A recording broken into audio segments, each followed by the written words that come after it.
Hey everyone, Glimpse here, back with another video. This is update 210. This is one we've been waiting for quite a while. This is Blufan number 2. Technically, there's probably going to be a third Blufan update because not all the quests are done yet. But we did get a lot more in this one, so let's go over them one at a time.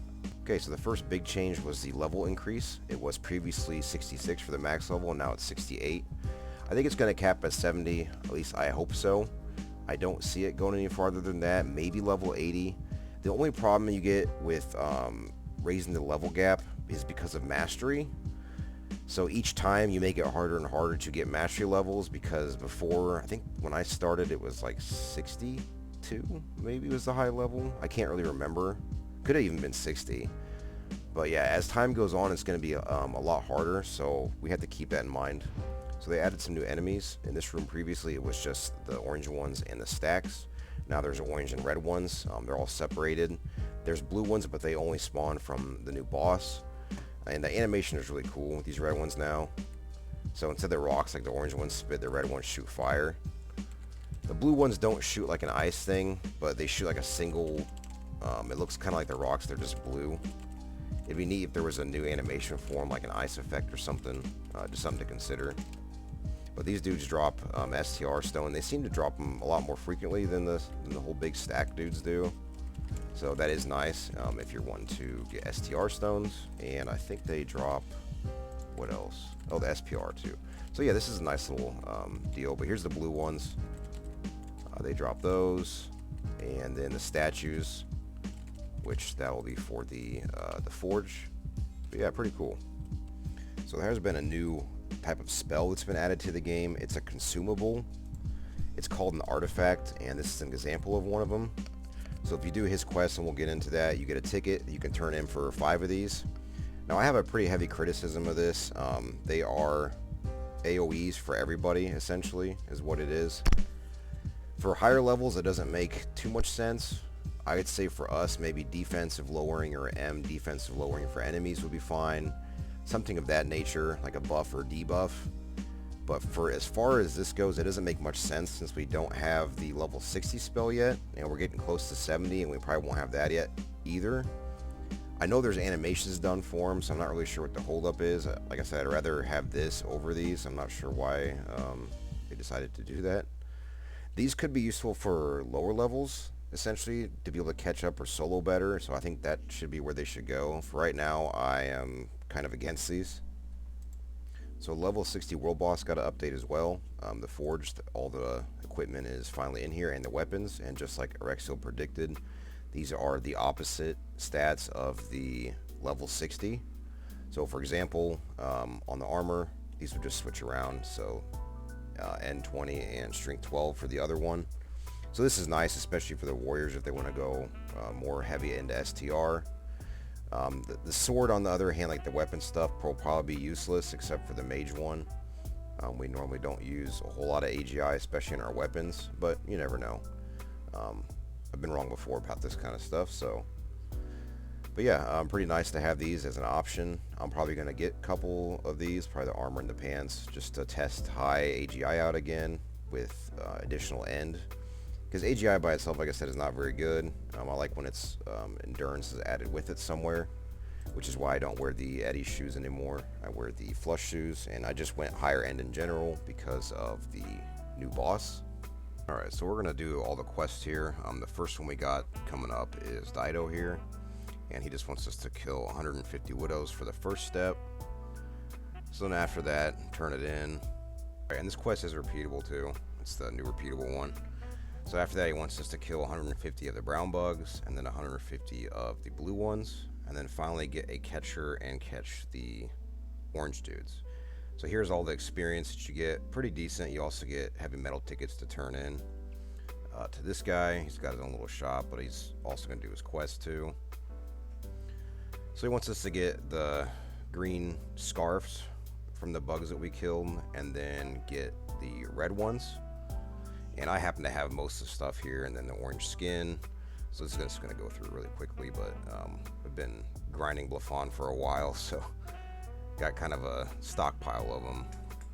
But anyways, you also need the llama wool from the new boss, and then once that's done, Just accept, and you can see we get some more metal tickets. The EXP is pretty nice. So here's our last one, and this is where we get the forge and access to the new boss. So go ahead and accept her quest, and here is the new boss. Now this one is really tough. I would suggest having a lot of end. You have to kill the statues first. If the 4 stay around, you won't be able to damage the new boss, and it will actually heal. The floor spawn is instant death, so don't want to stand on that. It's just like a Nimbus. And it spawns its own separate enemy, which are also really tough. So if you're trying to solo this, it's extremely difficult. Just make sure you don't get stuck in between his spawns, or they will kill you very quickly. But it's a lot easier when you duo or have 3 or 4 people. And we're just kind of winding down here on the boss. So then turn that in. We also need a hoof that drops half the time to access the forge. And then once you're able to do that, we can see all the nice new shiny objects. Alright, here are new items. They're actually really good. The necklace is the only thing that's kind of lackluster at the moment. I think it needs some things, but we'll go over that. So both the masks were released, and they have 1 slot, just like all the other ones. SPR plus 6 for the mage one, dodge chance plus 6%, and then ice damage plus 15. So this will benefit mages quite a bit, and maybe spellcasters in the future. This one, however, is more for fighters, and mages could use it too, especially with the new boss. You're going to need a lot of endurance anyways. Also gives you nice fire damage. As far as I know, ice isn't really used that much. Also dodge chance here. So these could be tweaked with the extra bonuses, but I like that they're getting little bonuses. I think most other masks should have something like that. And of course, I always think there should be more masks in the game. These are the only 2 that you can actually get that it's not event. And they just happen to be level 60, so I'm not going to get one for quite a while. The necklaces are just 1 better than the current event best in slot items right now, but it's nice to see that the current best in slot are going to be these, and they're non-events. These will always be here. Also good for mages. Maybe another little thing could be added for fighters, but overall I am very happy with these. Plus the artwork is just sweet. Necklace is whatever, but these masks are really cool. Oh, and let's look at the forge of those items too. They're not too bad. There was a bug in the very beginning, but it's been fixed now. So as you can see, the 2 masks are similar in forging, and then same with the necklaces. And the statues will drop the stone geta and the stone tongues. That's what you're going to use to craft these with. And their drop rate seems pretty good. If you want to just sit in there and grind some statues out, you can do that. You just later walk in and walk out and wait for them to respawn. Now she also has a repeatable quest. And at the moment it's kill the boss once and then 5 stone geta to turn in, which I don't know if that's going to be good enough. I usually don't end up with 5. So like Erexiel suggested, most of the other boss repeatable quests use one of their spawn drops in order for it to turn in. Now with him, I get quite a few of these blue skins, so I don't know if 5 or 10 would be the sweet spot. Probably 5 still. I'm not really sure about that, but yeah, that's another repeatable quest, so if you're happen to be grinding this, just keep that in mind. Okay, so now that we're done with the in-game changes, we're going to go over the balance. There's quite a bit here, but we can condense it. Like the first one, for example, all the bosses now drop more money, which is great. It's great for the newer players. They can buy stuff from the stores. They can, or from the player stores pretty easily, and they can afford potions a lot easier now. So that's always good. A Nimbus has been changed. The HP is decreased and the EXP was increased. I'm not sure for why that change happened, but it did. The big one here is the mask change. Every single mask now has a free enhancement slot. There was a couple that did not.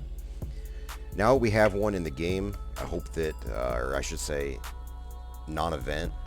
I hope that is a thing going forward. Like I said, it's a feel-bad moment when you don't have stuff for the slots for your character, and the only one currently is the last boss that you can actually face.